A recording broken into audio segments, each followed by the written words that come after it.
కొన్ని కథలు కేవలం పురాణాలు కావు, వాటి వెనక కాలాన్ని దాటుకుని బ్రతికే భయముంటుంది. ఇప్పటికీ చాలా హిందూ ఇళ్లలో ఒక బల్లి మనిషిపై పడితే ఇంట్లో ఒక్కసారిగా నిశ్శబ్దమేర్పడుతుంది. ఎవరో ఒకరు వెంటనే అంటారు, కాంచీపురం వెళ్ళి వచ్చిన వాళ్లను తాకు, బంగారు బల్లిని తాకిన వాళ్ల పాదాలు తాకు. చిన్నప్పణ్నించి ఈ మాట విన్నవాళ్లు చాలామంది ఉంటారు.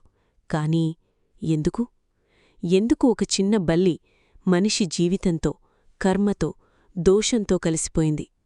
ఎందుకు కాంచీపురంలోని వరదరాజ పెరుమాళ్ స్వామి ఆలయంలో బంగారు బల్లి, వెండి బల్లి ప్రతిష్ఠించబడ్డాయి? ఈ కథ కేవలం 2 బల్లుల కథ కాదు. ఇది ఒక శాపం కథ, ఒక మహాయజ్ఞం కథ, బ్రహ్మదేవుడు చేసిన తపస్సు కథ, హస్తగిరి పర్వతం కథ, ఇంద్రుడు ఏనుగుగా మారిన రహస్యం కథ, మరియు పాప విమోచనం కోసం వేల సంవత్సరాలు ఏడ్చిన 2 ఆత్మల కథ. తమిళనాడులోని పవిత్ర నగరం కాంచీపురం దేవతలు కూడా అడుగుపెట్టిన క్షేత్రంగా భావిస్తారు. అక్కడ ప్రతి రాయి ఒక కథ చెప్తుంది, ప్రతి గాలి ఒక మంత్రంలా అనిపిస్తుంది. ఆ నగరంలోనే ఉన్నది వరదరాజ పెరుమాళ్ స్వామి ఆలయం. హస్తగిరి మీద నిర్మించబడిన ఆ ఆలయం. హస్తగిరి అంటే ఏనుగు కొండ. ఎందుకంటే పురాణాల ప్రకారం ఒకప్పుడు దేవేంద్రుడు ఏనుగు రూపంలో అక్కడ భగవంతుని సేవ చేశాడని చెబుతారు. అక్కడ బ్రహ్మదేవుడు ఒక మహాయజ్ఞం చెయ్యాలని నిర్ణయించుకున్నాడు. ఆ యజ్ఞం సాధారణం కాదు, సాక్షాత్ మహావిష్ణువుని దర్శించేందుకు చేసిన యజ్ఞం. బ్రహ్మదేవుడు పవిత్ర అగ్నిని వెలిగించాడు. దేవతలు అక్కడికి చేరుకున్నారు. మంత్రాలు ఆకాశాన్ని నింపేశాయి.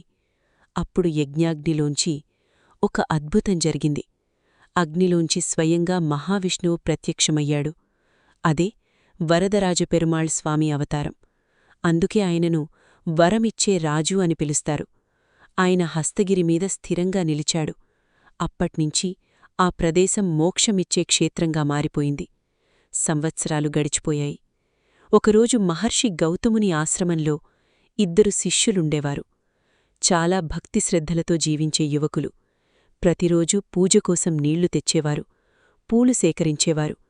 ఒక ఉదయం ఆశ్రమంలోని చెరువు దగ్గర్నించి నీళ్లు తీసుకుని వచ్చారు. కాని వాళ్లకు తెలియకుండా ఆ పాత్రలో 2 చిన్న బల్లులు పడ్డాయి. ఆశ్రమంలో యజ్ఞం ప్రారంభమైంది. గౌతమ మహర్షి మంత్రాలు చదువుతున్నాడు. అప్పుడే ఆ బల్లులు పాత్రలోంచి బయటికి దూకాయి. యజ్ఞం అపవిత్రమైంది. గౌతమ మహర్షి కోపంతో వణికిపోయాడు. అపవిత్రమైన క్రతువును అపవిత్రం చేశారు అని గర్జించాడు. శిష్యులు వెంటనే కాళ్లపై పడ్డారు. గురుదేవా, మాకు తెలియడు, క్షమించండి. కాని శాపం ఇప్పటికే బయటికి వచ్చేసింది. మీరు బల్లుల వల్ల ఈ అపవిత్రతకు కారణమయ్యారు. కాబట్టి మీరే బల్లులుగా మారాలి అన్న వెంటనే వాళ్ల శరీరాలు మారిపోయాయి. మనుషులనుంచి బల్లులుగా మారిపోయారు. వాళ్లు ఏడ్చారు, వణికిపోయారు, క్షమించమని ప్రార్థించారు. అప్పుడు గౌతమ మహర్షి కోపం తగ్గింది. ఆయన వారికి చెప్పాడు, మీ శాప విమోచనం ఒక్కచోటే జరుగుతుంది. కాంచీపురంలోని హస్తగిరి వరదరాజస్వామిని ప్రార్థించండి. ఆయనే మీకు మోక్షమిస్తాడు. అలా ఆ 2 బల్లులు కాంచీపురానికి చేరుకున్నాయి. ఆలయం పైకప్పుల్లో, గోడరపై, చీకటి మూలల్లో ఏళ్ల తరబడి జీవించాయి. ప్రతిరోజూ స్వామిని చూస్తూ ఏడ్చేవి. స్వామీ, ఇంకెంతకాలమీ శాపం, ఇంకెంతకాలమీ జీవితం? వాళ్ల ప్రార్థనలు ఆలయం గోడలకే వినిపించేవి. ఒకరోజు ఆలయంలోకి ఒక పెద్ద ఏనుగు వచ్చింది. ఆ ఏనుగు కళ్లల్లో కూడా బాధే ఉంది. అది కూడా స్వామి ముందు నిలబడి ఏడవడం ప్రారంభించింది. ప్రభూ, ఎన్నో సంవత్సరాలుగా నేను కూడా శాపంలోనే ఉన్నాను. నాకు కూడా పాప విమోచనం కావాలి. అప్పుడు ఆ 2 బల్లులు ఆశ్చర్యపోయాయి. ఆ ఏనుగు కూడా శాపగ్రస్తమే అని తెలుసుకున్నాయి. పురాణాల ప్రకారం ఆ ఏనుగు మరెవరో కాదు, దేవేంద్రుడు. సరస్వతీదేవి శాపం వల్ల ఏనుగు రూపంలో అక్కడ సేవ చేస్తున్నాడని చెబుతారు. అతను కూడా హస్తగిరిలో వరదరాజస్వామిని ప్రార్థిస్తూ కాలం గడిపాడు. ఆ రోజు ఆలయమంతా ఒక్కసారిగా ప్రకాశించింది. దీపాల వెలుగు మరింత పెరిగింది. గంటలు స్వయంగా మోగుతున్నట్టుగా అనిపించింది. అప్పుడు వరదరాజ పెరుమాళ్ స్వామి ప్రత్యక్షమయ్యాడు. ఆయన కరుణతో ఆ బల్లులను చూశాడు, ఏనుగును చూశాడు. మీ భక్తి, మీ బాధ, మీ పశ్చాత్తాపం ఇవన్నీ నాకు తెలుసు అన్నాడు. ఈరోజు మీకు పాప విమోచనం లభించింది. ఆ మాటలతో ఆ 2 బల్లుల శాపం తొలగిపోయింది. వాళ్లు తిరిగి తమ దివ్యరూపాన్ని పొందారు. దేవేంద్రుడికి కూడా విముక్తి లభించింది. అప్పుడు స్వామి ఒక ఆజ్ఞ ఇచ్చాడు. ఈ సంఘటనను మనుషులు ఎప్పటికీ మరిచిపోకూడదు. అందుకే ఆలయంలో బంగారు బల్లిని, వెండి బల్లిని ప్రతిష్ఠించారు. బంగారు బల్లి సూర్యుడిని సూచిస్తుంది. వెండి బల్లి చంద్రుడిని సూచిస్తుంది. సూర్యచంద్రులు ఉన్నంతకాలం ఈ కథ కూడా జీవిస్తుందని సంకేతం. అవి కేవలం విగ్రహాలు కాదు, శాపం గుర్తు, పాప విమోచనం గుర్తు, భక్తి గుర్తు, కర్మ గుర్తు. అప్పట్నించి ఒక నమ్మకం పుట్టింది. బల్లి మనిషిపై పడితే వచ్చే దోషం తొలగాలంటే కాంచీపురం వెళ్లి బంగారు బల్లిని తాకిన వ్యక్తిని తాకాలి. వారి పాదాలకు నమస్కరించాలి.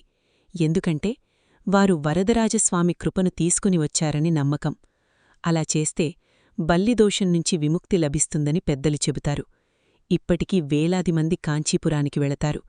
ఆ బంగారు బల్లిని తాకుతారు. కొంతమంది భక్తితో, కొంతమంది భయంతో, మరికొంతమంది కుటుంబ సంప్రదాయంగా. కాని ఆలయం పైకప్పులో ఉన్న ఆ బంగారు బల్లి, వెండి బల్లి మాత్రం ఇప్పటికీ మౌనంగా చూస్తూనే ఉంటాయి. మనుషుల భయం, వారి కర్మ, వారి ప్రార్థనలు అన్నింటినీ. బహుశా అందుకే ఈ కథ ఎన్నటికీ చనిపోలేదు. ఎందుకంటే ప్రతి మనిషి లోపల ఒక భయం ఉంటుంది. ఒక చిన్న తప్పు కూడా జీవితాన్ని మార్చేస్తుందేమో అనే భయం. అందుకే ఇప్పటికీ ఒక బల్లి పడినప్పుడు ఇంట్లో ఒక్కసారిగా నిశ్శబ్దమేర్పడుతుంది. ఎందుకంటే ఆ నిశ్శబ్దం వెనక కాంచీపురం పురాతన శాపం ఇంకా బ్రతికే ఉంది. వీక్షించడానికి ధన్యవాదాలు.